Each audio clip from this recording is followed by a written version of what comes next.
वीरहातुरा ज्ञाततत्त्वापि अभुम्नस्ते वत्से गौरिव Vatsala.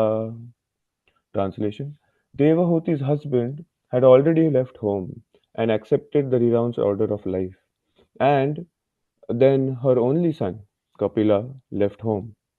Although she knew all the truths of life and death, and although her heart was cleansed of all dirt, she was very aggrieved at the loss of her son, just as a cow is affected when her calf dies.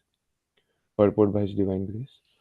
A woman whose husband is always away or has taken the renounced order of life should not be very sorry, because she still has the presence of her husband's representative, her son.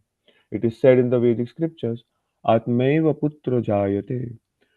The husband's body is represented by the son. Strictly speaking, a woman is never widowed if she has a grown son. Devahuti was not very much affected while Kapila Muni was there, but upon his departure she was very afflicted. She grieved not because of her worldly relationship with Kardama Muni, but because of her sincere love for the personality of Godhead. The example given here is that Devahuti became just like a cow who has lost her calf. A cow bereft of a calf cries day and night. Similarly, Devahuti was aggrieved, and she always cried and requested her friends and relatives, please bring my son home so that I may live, otherwise I shall die. This intense affection for the Supreme Personality of Godhead, although manifested as affection for one's son, is spiritually beneficial. Attachment for a material son obliges one to remain in material existence. But the same attachment, when transferred to the Supreme Lord, brings one elevation to the supreme spiritual world in the association of the Lord. Every woman can qualify herself as much as Devahuti, and then can also have the Supreme Godhead as her son. If the Supreme Personality of Godhead can appear as the son of Devahuti, he can also appear as the son of any other woman, provided the woman is qualified. If one gets the Supreme Lord as a son, one can have the benefit of bringing up a nice son in this world, and at the same time get promotion to the spiritual world, to know the face to become the face to face associate of the personality of Godhead. Text 22. Tameva ध्यायति देवम् अपत्यं कपिलं हरिं बभूवाचरितो वत्स निःस्पृहा तादृशे गृहे. Translation: O Vidura, thus always meditating upon her son, the Supreme Personality of Godhead Kapila Dev, she very soon became unattached to her nicely decorated home. Purport: Here is a practical example of how one can elevate oneself in spiritual advancement by Krishna consciousness. Kapila Dev is Krishna, and he appeared as the son of Devahuti. After Kapila Dev left home, Devahuti was absorbed in the thought of him, and thus she was always Krishna conscious. Her constant situation in Krishna consciousness enabled her to be detached from hearth and home. Unless we are able to transfer our attachment to the Supreme Personality of Godhead, there is no possibility of becoming freed from material attachment. The Srimad Bhagavatam therefore confirms that it is not possible for one to become liberated by cultivation of empiric philosophical speculation. Simply knowing that one is not matter but spirit, soul, or Brahman does not purify one's intelligence. Even if the impersonalist reaches the highest platform of spiritual realization, he falls down again to material attachment because of not being situated in the transcendental loving service of the Lord. Devotees, the devotees adopt the devotional process, hearing about the Supreme Lord's pastimes and glorifying his activities, and thereby always remembering his beautiful eternal form. By rendering service, becoming his friend or his servant, and offering him everything that one possesses, one is able to enter into the kingdom of God. As it is said in Bhagavad Gita, Tato mam tattvato jnatva. After discharging pure devotional service, one can understand the Supreme Personality of Godhead. In fact, and thus one becomes eligible to enter into his association in one of the spiritual planets. Text 23. ध्यायति भगवत रूपम यद् आह ध्यानगोचरं सुतप्रसन्नवदनं समस्तव्यस्त समस्तव्यस्तचिन्तया. Translation. Thereafter, having heard with great eagerness and in all detail from her son, Kapila Dev, the eternally smiling personality of Godhead, Devahuti began to meditate constantly upon the Vishnu form of the Supreme Lord. Om Jnanatimirantasya Jnananjana Chakshurunmilitam Yena Tasmai Shri Gurave Namaha. Shri Chaitanya Manobhishtam Sapitam Yena Bhutale Swayam Rupa Kadamayyam Dadati Swapadantikam. नमा ओम विष्णुपदाय कृष्णपृष्ठाय भूतले श्रीमते भक्तिवेदांत स्वामी निति नामिने नमस्ते सारस्वती देवे गौरवाणी प्रचारिणे निर्विशेष शून्यवादी पाश्चात्यदेशतारिणे जय श्री कृष्ण चैतन्य प्रभु नित्यानंद श्री अद्वैत गदाधर श्रीवासदि गौर भक्तवृंद हरे कृष्णा कृष्ण कृष्ण हरे हरे राम राम राम हरे हरे मुखं करोति वाचालं पङ्गुलं गिरिं यत्कृपातहं वन्दे श्रीगुरुदीनतारिणं वञ्चकल्पतरुश्च कृपासिन्धुभ्यो च पतितानां पावनेभ्यो वैष्णवेभ्यो नमो नमः. So in mm, so in today's verses, the first verse starts with Devahuti's. She's a grieving. Yes, she's grieving that her husband has left her. Yes, and after even left her, Kapila Dev shows up, and then even he leaves. Yes. So what can be difficult for a mother and a wife that her husband has left and also her son is going to leave. Rather, he also would have left by now by giving instructions to her. And over here, Prabhupada is mentioning that a lady should not agree. Why? Because even if the husband is not near, her son is near. And that's why in the earlier Vedic tradition, a son was beneficial. Why? So that, we can follow the Vedic Varnashram system very properly. Yes. Brahmachari, Grihastha, Vanaprastha, and Sannyas. So the husband can actually go for Vanaprastha or Sannyas directly if the son is there to take care of the family. And that's why the son was very beneficial. And if you see in Bhagavatam and the Vedic scriptures, it was it was an ideal thing to have a son, not because that son would take care of the parents in their old age and they can do sense gratification. Because today, why is a son required?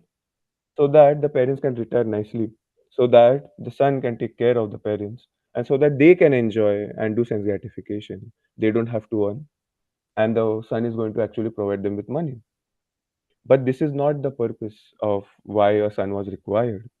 It was for advancement in spiritual life. So, everything in the Shastras is to be taken in context in loving service to Lord Krishna. Yes. Um, so, in Bhagavad Gita, also Krishna mentions that, whatever you do, whatever you eat, whatever you offer, you should offer to me. And that's why all the rules and regulations are to serve Krishna. Yes, serve Krishna. So, over here, Devahuti's special connection with the Lord, with her son, is given. And this is the same thing which will come in the 10th canto when Maharaj Parikshit is actually the epitome of the whole Bhagavatam, which is the Rasa dance, the Rasa Leela. Over there, Parikshit Maharaj is asking a very important question that he actually stops, Parikshit, Shukdev Goswami, because he's in intense ecstasy. He's about to explain the deepest truth of the Supreme Absolute Truth, which is the Rasa Leela. And he stops him. Why does he stop him and say? He's like, how are the gopis, they are having material desires, it seems like so. Because their attachment to a beautiful guy is actually, it doesn't suit well for a lady to actually have material attachment to some other guy other than her husband or, or any other guy rather, for in that case, other than her husband.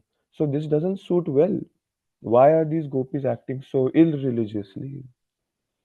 And that's why actually Shukdev Goswami gets very disturbed. Radha Govind Maharaj actually explains that pastime very beautifully. He mentions that Shukdev Goswami says that, hey, why are you asking this again and again? Didn't we already clarify this in the seventh canto? Why are you asking it again? Do not break my ecstasy. Indirectly he's chastising Parikshit Maharaj because he is his student. And what does he chastise with? And he explains again that, why are the gopis so special? Because they have intense attraction, intense dedication, intense desire and determination to serve Krishna as a person. Okay, okay. So I'm going to go slow over here. Why is it important? Because the intense desire to serve Krishna is the only whole and sole reason why the gopis exist. And that's why even here, Devahuti, she's so fortunate that she has her son as the Supreme Personality of Godhead. Yes. And that's why, even though she's loving her own son, but because the son is the Supreme Personality of Godhead, it is directly in relation to the Supreme Lord. That's why even her attachment is glorious. Yes. What does Yashoda and Nanda Maharaj do with Krishna, right? Even even in the pastimes of Vraja, we see that Yashoda is trying to feed Krishna. This is what any other mother would do. She has attachment more than any other mother in this whole world. Correct? But because it is towards Krishna, yes, it is spiritual. And that's why anything connect in connection with Krishna is actually good. So that's why when Parikshit Maharaj raises this question and Shukdev Goswami chastises him, why are you asking this again? He actually is asking for whom? Because there were sages in the audience when the Bhagavatam was being spoken by Shukdev Goswami. There were sages in the audience who were not mature enough to hear the Rasa Leela, Rasa dance. And that's why he wanted to make sure that it is not something mundane. It is not something which, that we go for Garba night and, everybody starts doing Garba and all that stuff. It's not that simple. It is something transcendental. It is the highest loving exchanges between the devotees and the Supreme Lord. Even though I might not be intelligent enough, but that's why Parikshit Maharaj is trying to clarify for people like me. And even over here, even though Kapila Devahuti is aggrieved, she's aggrieved. Why? Even though she's aggrieved, it is glorious. Why? Because she has she is meditating on her son, who is the Supreme Personality of Godhead. The same thing comes in Chitraketu Maharaj's life. He also gets a son. He also loses his son. Yes, Harsha Shoka. But over there, it is not glorious. It is material attachment. Why? Because it is not in connection with the Supreme Lord. And so that's why we are focusing here on the element of connection with the Supreme Lord. Yes, we have to connect everything, whatever we do, whatever we are trying to do, even though it might be only 5% connection, we should do it. We should try to do it. Yes, even though we might go out, suppose let's say we are going, for hike or something like that. But over there, we can still appreciate nature in connection with Krishna. Yes, when we get up, that's why the first thing from our mouth is not, good morning to everybody. No, it's Hare Krishna. At least for ourselves, it should be Krishna Krishna. Why? Because we are trying to meditate upon the Supreme Lord 24 hours. Yes. So I was one day, actually, I was I was thinking that, about how there are performances, about Krishna, and then there are people who are depicting like Krishna. Yes, like there are directors, like there are serials called Sri Krishna or Mahabharata and everything, and people have to enact Lord Krishna, and then people in connection with them have to write about Krishna, research about Krishna. So I was, even though they might be wrong, They might be doing something which is, not correct through Bhagavatam. They might be doing it because of their own mental speculation. But I was hearing from in one of the classes that, because that person is proud, even in connection to Krishna, that is going to purify him. Yes, that is going to purify him. So the main element is connection to Krishna. Okay, and and that can be. I was actually mentioning this to one devotee that, I want to live, when ISKCON becomes 100, is that, you'll be very proud and happy that, you are there, when it was 50 years old, and you're there when it was 100 years old, and then we will be the old guy, who can actually mention what happened 50 years old, when it was 50 years old, right? And how things have changed and everything, blah blah blah. So I was mentioning this to one devotee, and that devotee was laughing. I'm like, oh, you want to, be till 100, and then you want to mention it to everybody that, hey, 50 years back this was happening, and now this is happening, and how were the good old days. And I'm like, yes, I want to be that, be that guy. And it was depicted that, it was I was being proud that, it would be so nice to uh, actually be proud about the fact that I'm here when ISKCON is 100. And I was saying it's not, I was just mentioning it, it is not good that I'm doing that, but I have that desire, I said. So this devotee looked at me, and then, he, because, it's always glass half full or half empty. He mentioned that, at least it's connected to Krishna. At least you're not proud that you want to be there because, the United States of America, and then 500 years back, something happened and you were there. No, at least it's in connection with Krishna. So even though I am proud, but because it is connection with Krishna, it has some benefit. Yes, like Prabhupada mentions that all of our material attachments, all of our material achievements are zeros. All are zeros. We are putting so much effort in actually working so hard to actually earn, to actually, get stuff done, to study so hard to so that we can, earn money later onwards or fulfill our passion. But eventually it's gonna go all down the drain because, death is going to take away everything. But because now we are seeing it in connection with Krishna somehow or the other, then there is that one in front of the zero. It might not be a perfect one, it might be a crooked one, but at least we're trying to put something out there rather than nothing, you know. My friend was mentioning yesterday that, there was a post somewhere on Blind. It was mentioning that there are, it doesn't matter because you have $10 million or $20 million. It matters how you have lived your life. It doesn't matter how much money you have. And then the first post was that, because you are earning $250,000 a year, that's why you can mention all this. It's not easy for everybody else to say that. Because so, but then the question arises, even if you live your life, not running behind money, not running behind fame, glory, or whatever that is, you just enjoy each moment of your life. It is still a big zero. Why? Because it is not connected with Krishna. So, our vision should be for material things, that it is a big zero. And the more conviction we have by studying Shastra, the more conviction we have by hearing it from devotees, that is the progress in Bhagavatam. Yes. Yesterday I was reading from Canto 2, and Prabhupada writes over there the test of Srimad Bhagavatam, of hearing Srimad Bhagavatam, and the result is that one becomes attracted to Lord Krishna. Yes. But what does that mean? One becomes attracted to Lord Krishna. The other material things which we are um unattached to or attached to, they slowly become like a big zero. We start seeing them as a zero. Once we start seeing them as a zero, we start treating them as a zero. And then once we start treating them as a zero, then they won't affect us at all. Yes.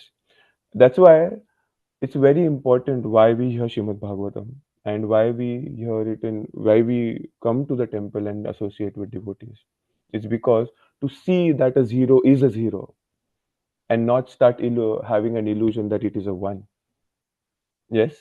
And hence, that's why today's verse is actually mentioned that any attachment to the Supreme Personality of Godhead, anything done in any connection with Him, is glorious. Yes. So we should try to see everything connected, whatever we can. Not, it might not be perfect, but at least we can start over it. Yes. So we'll stop.